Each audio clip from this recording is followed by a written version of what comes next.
Igreja, eu quero convidá-los, pode baixar tudo, pode desligar. Quero convidá-los a abrir as Bíblias no Evangelho segundo escreveu João, capítulo 12. Evangelho de João, capítulo 12, do verso 20 ao verso 28.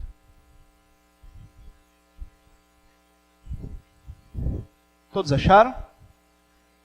João, capítulo 12, do 20 ao 28, nos diz assim a palavra de Deus. Ora, entre os que subiram para adorar durante a festa, havia ali alguns gregos. E estes, pois, se dirigiam a Filipe, que era de Betsaida da Galileia, e lhe rogaram: Senhor, queremos ver Jesus. Filipe foi dizê-lo a André. E André e Filipe comunicaram a Jesus. E respondeu-lhe Jesus: é chegada a hora de glorificar o Filho do Homem. Em verdade vos digo, que se o grão de trigo cair na terra e não morrer, fica ele só. Mas, se ele morrer, produz muito fruto. Quem ama a sua vida, perde-a. Mas aquele que odeia a sua vida neste mundo, preservá-la-á na vida eterna. Se alguém me serve, siga-me. Aonde eu estou, ali estará também o meu servo. E se alguém me servir, o Pai o honrará. Verso 27. Agora está angustiada a minha alma. E o que eu direi eu? E o que direi eu? Pai, salva-me desta hora. Mas, precisamente, foi para esse propósito que eu vim. Foi para esta hora. Pai, glorifica o teu nome. E então veio uma voz do céu que lhe disse: eu já o glorificarei, eu já o glorifiquei e ainda o glorificarei. Amém? Deus de paz e de infinita bondade, louvamos ao Senhor mais uma vez e agradecemos assim, ó Deus, por este texto que nós lemos. Suplicamos ao Senhor, ó Deus, a tua iluminação, para que venhamos, Senhor, compreender os princípios basilares, Senhor, da tua Escritura. Em nome de Cristo Jesus, é o que nós pedimos ao Senhor, ó Pai. Amém. Vira um pouco esse retorno para mim, por favor, se possível, de cá também.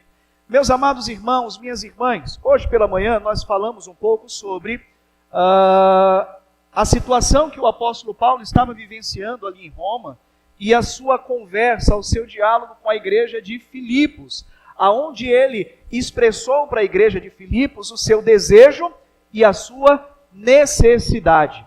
O interessante é que tanto o desejo quanto a necessidade de Paulo estavam voltados a Jesus. Desejo de estar com Cristo, necessidade de pregar o Evangelho.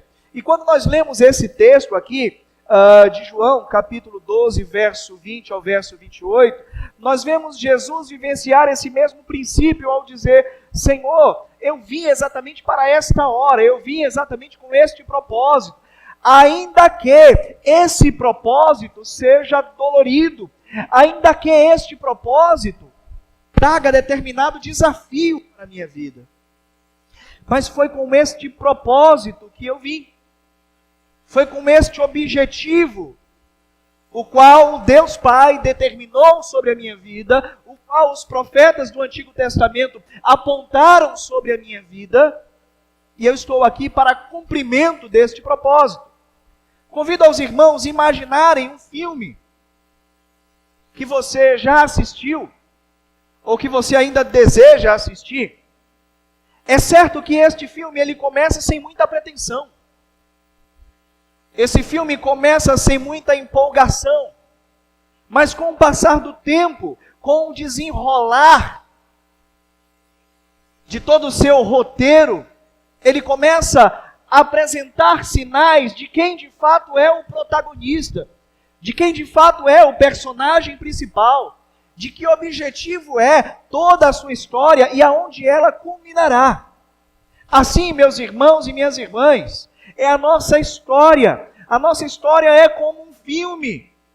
E o enredo, ele se revela através da cruz de Cristo. O enredo se revela através do sacrifício de Jesus Cristo na cruz do Calvário. É por meio da cruz que Deus revela ao mundo a sua palavra.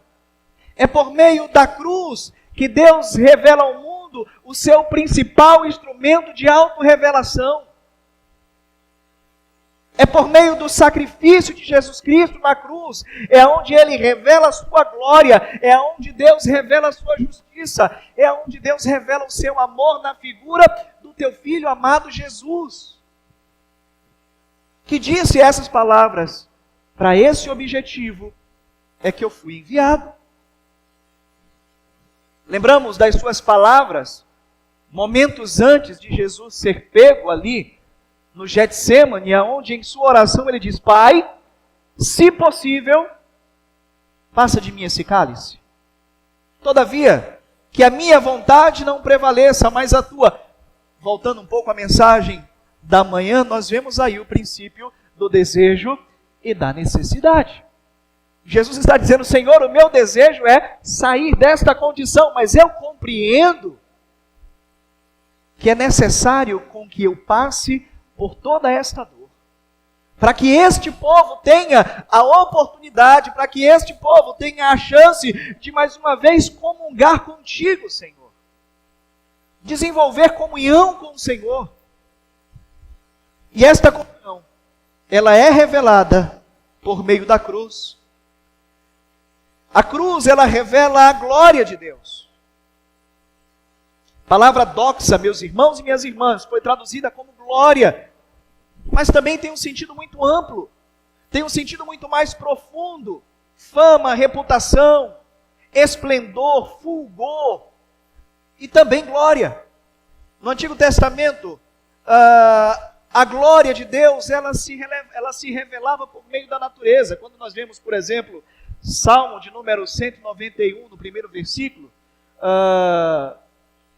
os céus manifestam a glória de Deus e o firmamento anunciam as obras feitas por tuas mãos. Se a gente for parar para observar, Paulo escrevendo aos Romanos, lá no capítulo 1, ele vai dizer que não existem desculpas, não existem atos que sejam desculpáveis ao homem, porque ao homem foi revelado de uma forma natural a obra de Deus. Deus manifesta a sua glória por meio da natureza, por meio da sua criação.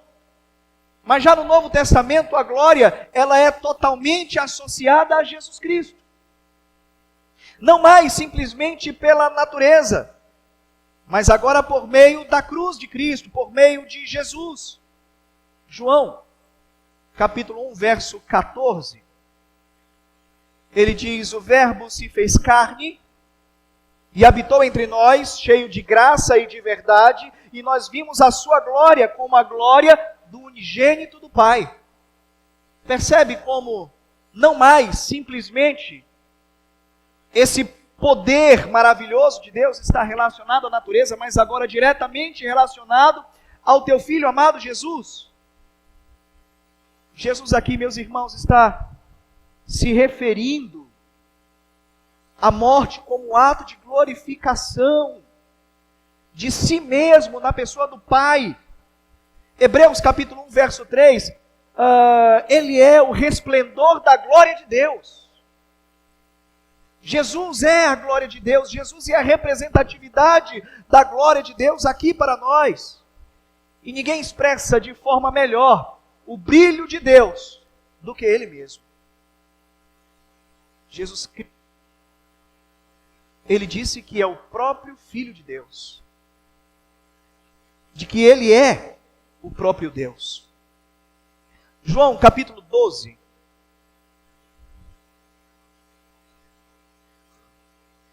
versículo 23. Evangelho de João, capítulo 12, verso 23. Olha só o que é que o texto nos diz, e aí eu vou fazer mais duas leituras. Eu peço a irmã Elisângela, me ajuda, por favor. Abre a tua Bíblia no texto de João também, capítulo 17, verso 1, e aí eu vou pedir para você ler no momento correto. Mas João, capítulo 12, o verso 23, olha só o que é que o texto nos diz. Respondeu-lhe Jesus, é chegada a hora de glorificar, é chegada a hora de ser glorificado o Filho do Homem.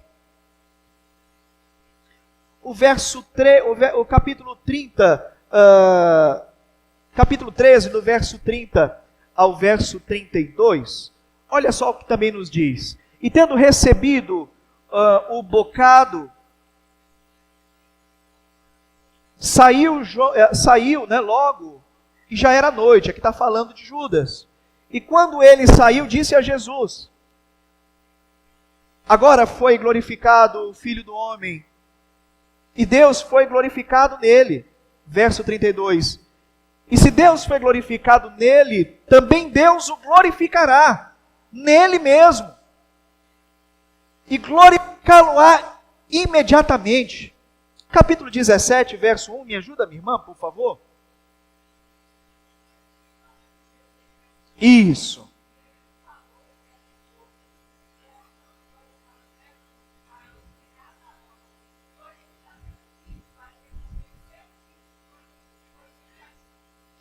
Tendo Jesus falado essas coisas, levantou os olhos aos céus e disse: Pai, é chegada a hora, glorifica o teu Filho, para que o teu Filho possa glorificar a ti. Essas três passagens, meus irmãos e minhas irmãs, que nós acabamos de ler, elas têm dois fatos em comum. O primeiro fato em comum, que esses três versículos que nós lemos aqui, essas três passagens que nós lemos, é que eles três claramente se referem ao final da vida de Jesus. Final da vida terrena de Jesus. Se refere à crucificação. Esses três versículos se referem ao sacrifício de Cristo. E o segundo fato em comum é que esses três versículos estão nos dizendo que a glória será do Pai e do Filho juntos. Não somente do Pai, não somente do Filho, mas o próprio Jesus diz que Ele e o Pai eram um. Não existe distinção. A cruz, ela revela a justiça de Deus. Romanos, capítulo 3, do verso 21 ao verso 26, o apóstolo Paulo disse as seguintes palavras: Mas agora, sem lei, se manifestou a justiça de Deus, testemunhada pela lei e pelos profetas. A justiça de Deus, mediante a fé em Jesus Cristo, para que todos e sobre todos os que creem, porque não há distinção. Verso 23. Pois todos pecaram e carecem da glória de Deus. Verso 24. Sendo justificados agora gratuitamente por sua graça, mediante a redenção que há em Jesus Cristo, a quem Deus propôs no seu sangue como propiciação mediante a fé, para manifestar a sua justiça, por ter Deus, na sua tolerância, deixado impunes os pecados anteriormente cometidos. Segundo John Stott, a cruz, ela demonstra com igual viveza tanto a justiça de Deus em julgar o pecador da sua misericórdia, como a misericórdia, quanto justificar o pecador. Ela apresenta aqui tanto a justiça de Deus em julgar o pecado, quanto em justificar o pecador. Não é que Deus está passando a mão na cabeça de ninguém, mas Deus exerce a sua misericórdia. Deus exerce a sua compaixão. Eu acredito que me perdoem a expressão, acredito que a plateia, não no sentido de nenhum tipo de apresentação, mas os irmãos que estão aqui, praticamente não são os mesmos de quando eu cheguei. Cadê a irmã Célia? Então me permita, irmã Célia, mais uma vez contar aquela ilustração. Eu vou até beber água.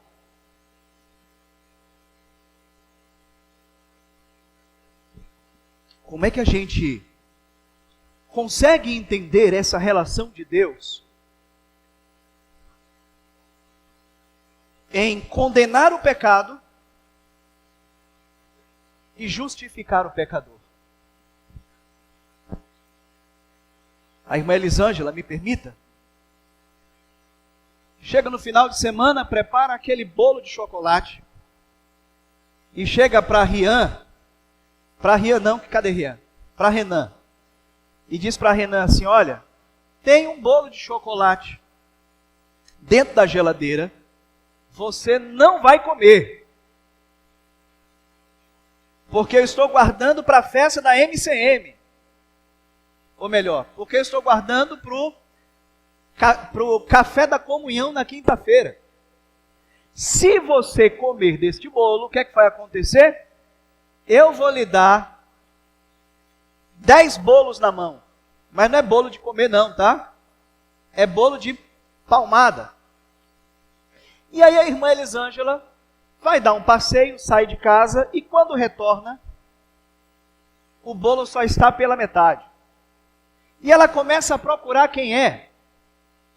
E o nosso Rian, com a boca cheia de chocolate, diz assim, minha mãe, não foi eu não. Brincadeira, meus irmãos, só para a gente descontrair um pouquinho. E aí quando a irmã Elisângela vê, o que é que ela faz? Pega o irmão Rian, bota sentado na cadeira e diz assim, eu disse que se você comesse do bolo, você receberia quantas palmadas? 10. Estende a mão. E aí ela começa. 1,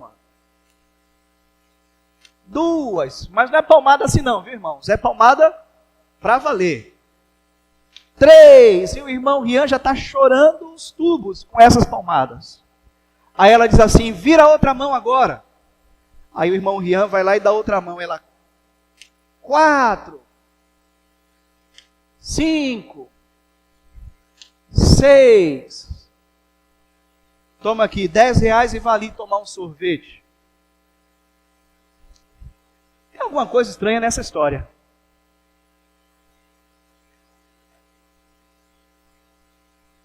Quantos bolos ele tinha que tomar?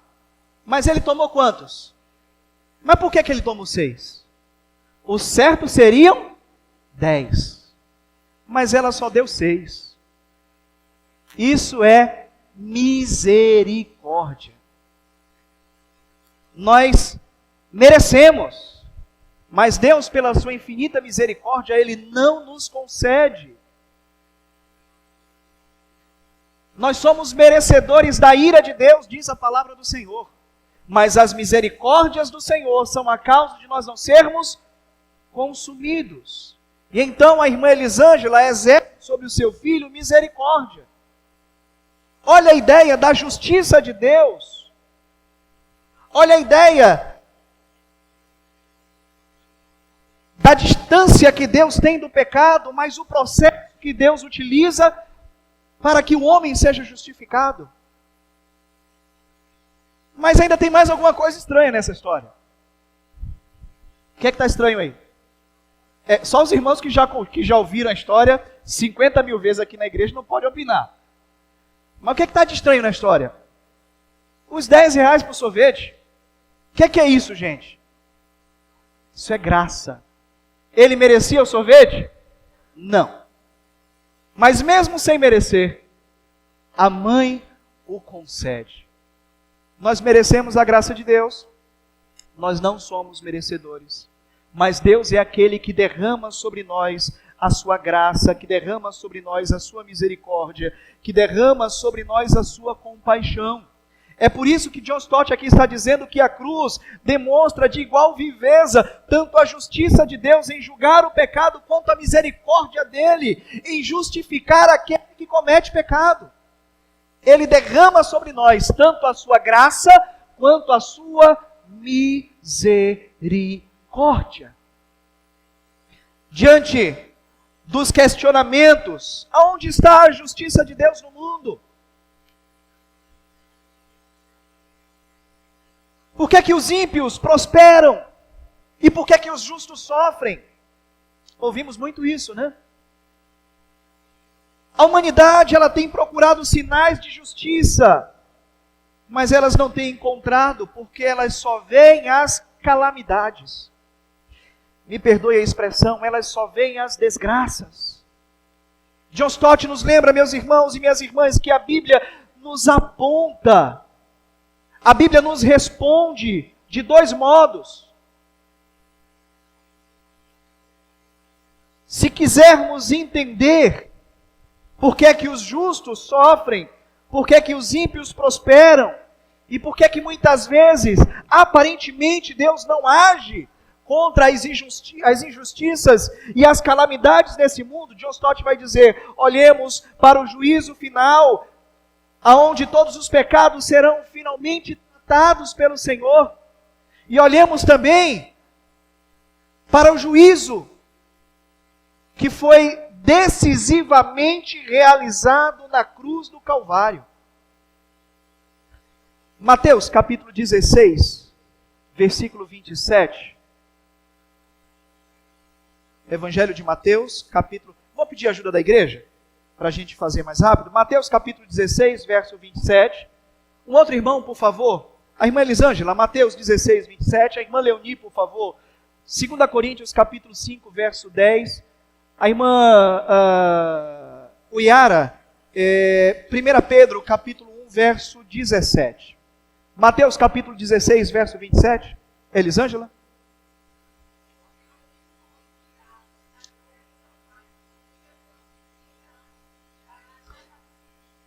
Porque o Filho do Homem virá na glória do seu Pai com os seus anjos e dará a cada um conforme as suas obras. 2 Coríntios capítulo 5, verso 10.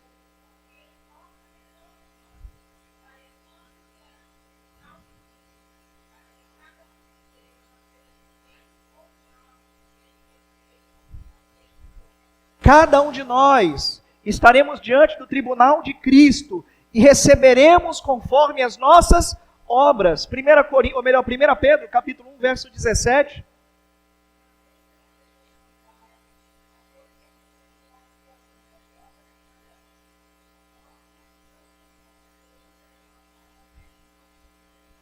Precisamos olhar, meus irmãos e minhas irmãs, para o juízo de Deus e compreendermos que nada disso ficará impune. Precisamos olhar também para o juízo decisivo realizado na cruz. Atos, capítulo 17, versículo 31, nos diz o seguinte. Atos, capítulo 17, versículo 31, nos diz assim: portanto, estabeleceu um dia em que há de julgar o mundo com justiça, por meio de um varão que destinou e acreditou diante de todos, ressuscitando entre os mortos. A ressurreição de Cristo, além da sua morte, é a nossa homologação. A ressurreição de Cristo, além da sua morte, é o nosso voto de certeza de que tudo aquilo que Ele fez, de que tudo aquilo que Ele falou e de tudo aquilo que Ele nos prometeu há de ser cumprido em nossas vidas. Mas nós precisamos olhar para o juízo decisivo realizado na cruz de Cristo. Em último lugar, meus irmãos e minhas irmãs, a cruz de Cristo, ela revela o amor de Deus. Como reconciliar então o amor de Deus com tragédias pessoais? Como reconciliar então o amor de Deus com inundações, o amor de Deus com guerras, o amor de Deus com acidentes, o amor de Deus com terremotos, o amor de Deus com uma fome, o amor de Deus com pobreza, o amor de Deus com doenças? Aonde está o amor de Deus nesses momentos? Paulo, ele vai falar sobre o amor de Deus. Carta aos Romanos, capítulo 5, e o versículo 8.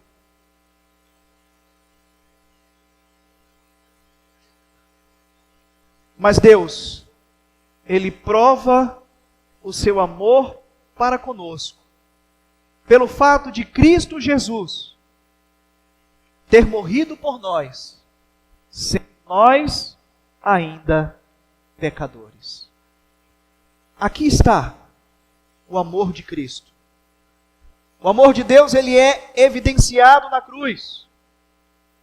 Se nós estamos procurando uma definição de amor, nós não encontraremos de uma forma fidedigna no dicionário, mas nós encontraremos no Calvário. Nós não encontraremos no Aurélio, mas encontraremos na cruz.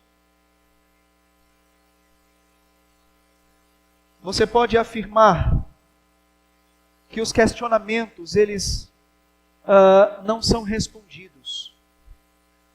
Que as perguntas que muitas vezes são feitas não são respondidas. Mas nós encontramos resposta na cruz, no amor e na misericórdia do nosso Senhor. O apóstolo João,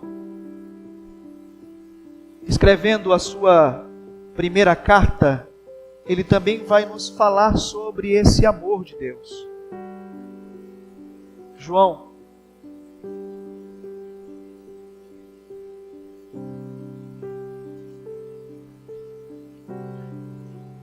Primeira João, capítulo 4, o versículo 10, ele nos diz assim: nisso consiste o amor,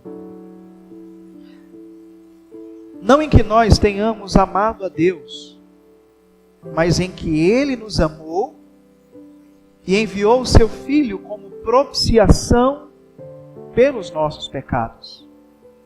Enviou o Seu Filho na intenção de apaziguar a ira de Deus. E essa ira de Deus, ela se manifestou pelos nossos pecados. E o próprio Deus entrega o Seu Filho em sacrifício, pagando aquilo que era para que nós tivéssemos pagar.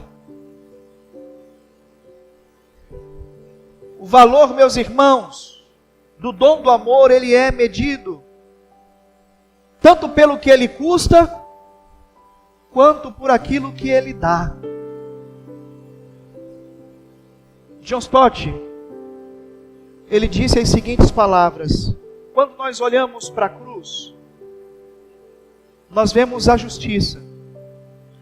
Quando nós olhamos para a cruz, nós vemos o amor, nós vemos a sabedoria, nós vemos o poder de Deus. E não dá para determinar esses aspectos. Qual deles é o mais brilhante?